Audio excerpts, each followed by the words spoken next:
Bien, bonjour. Pour introduire, je veux juste dire que je suis à vous parler du design intérieur. Donc, on verra qu'est-ce que ça peut avoir. On peut partir la diapo, s'il vous plaît.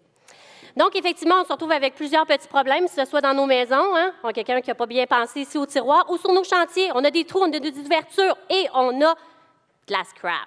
Hein? Vous l'avez vu, la photo? Qu'est-ce qu'on fait avec ça? Des problèmes, on en a une panoplie. Mais si on ne les planifie pas, si on ne les contrôle pas, qu'est-ce qui arrive? Malheureusement, 2016, noir comme accident de travail.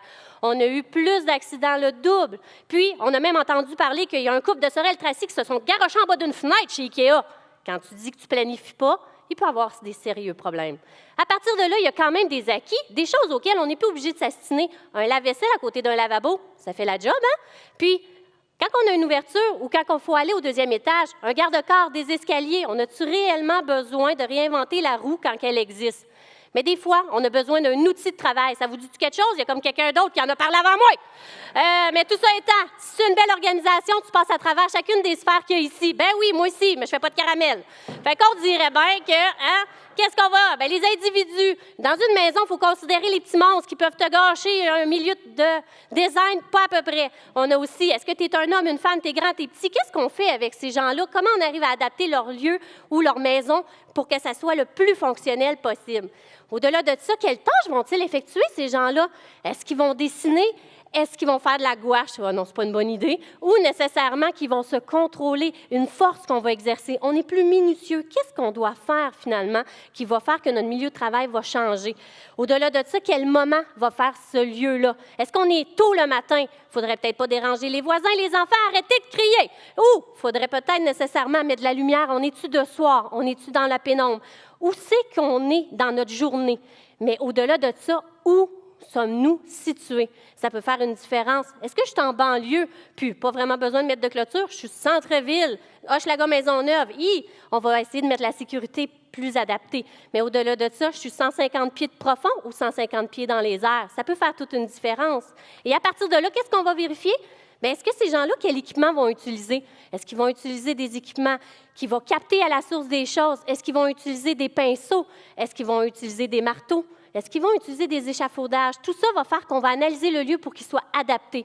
Mais quels sont les produits utilisés aussi? Apportent-ils d'autres risques qu'il faudrait évaluer? C'est important, autant pour la maison, où est-ce que mes produits, je vais les mettre pour que ça soit sécuritaire, ou sur les chantiers, je vais les placer pour que ça soit sécuritaire. Et est-ce que je dois gérer leurs contaminants? C'est super important. C'est bien certain qu'il y a des choses qui existent déjà. Arrêtez de réinventer la roue, qu'on soit dans les lois, les règlements, qu'on ait des guides, qu'on ait des normes. Tout ça va nous aider. Donc, on peut prendre ces références-là et des fois, on ne réinvente pas, on fait juste adapter. Au-delà de ça, bien, on va se retrouver avec des solutions des fois. Donc, les petits monstres qui font des bordels, bien, Ikea a déjà un petit meuble qui existe, qui est adapté pour le design. Une maman comme moi qui aime se ramasser, bien, et voilà, vous avez la table parfaite qui fait que les enfants peuvent se ramasser. OK, des fois, il faut leur donner quelques bonbons, mais tout de même. À partir de là, on a aussi d'autres problématiques, que ce soit des portes qui n'ouvrent pas sur les toilettes. Hein? C'est super pratique comme place. Ça aère. Tu n'as pas besoin de ventilation, ça se fait tout seul. Mais il existe des meubles adaptés pour les petits espaces. Il faut y aller avec ça, c'est si simple. Mais sur les chantiers, quelle problématique qu'on peut se retrouver? On peut se retrouver avec beaucoup de choses qui arrivent à se faire des lieux qui sont difficilement gérables. C'est le bien, les fabricants se tuent pour développer des outils adaptés aux travailleurs. Si on lui pense dès le début de la planification, ça va s'adapter. Mais des fois, on a-tu besoin d'un spécialiste design intérieur? Des fois, hein, on s'est astiné, bien, on a besoin de quelqu'un qui va venir nous aider à gérer tout ça.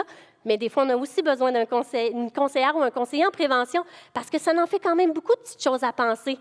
Mais la chose qu'il ne faut vraiment pas oublier, comme mon autre collègue avant moi a dit, bon, c'est ça, je me répète, vous allez me dire, mais les travailleurs, si on pense aux travailleurs, si on les implique, si j'implique mon chum dans la décoration, ça risque de passer. Si j'implique les travailleurs dans les innovations, dans tout ce que je veux appliquer sur le chantier, bien, effectivement, c'est une innovation que je voulais dire qu'on a.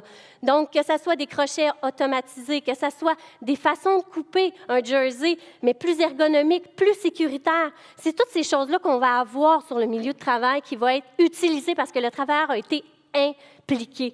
Des garde-corps déjà adaptés, on n'a plus besoin de se bisouner un garde-corps avec un 2x4 puis des clous, ça existe. Donc, on les met sur les chantiers, les travailleurs sont en sécurité, c'est léger, donc on pense aux maux de dos. À Longueuil, voici, on a un espace clos On a adapté l'espace clos, cette caisson-là, pour arriver à même insérer les outils. C'est fini de dire « Hey, toi, je t'ai lancé un outil ». Non, c'est déjà adapté, puis le travailleur adore travailler avec ça. Lorsqu'on leur demande, ils sont très, très contents. Fait que plus on est freak de l'organisation sur un chantier ou dans une maison, plus je crois qu'on est performant et sécuritaire. Merci beaucoup.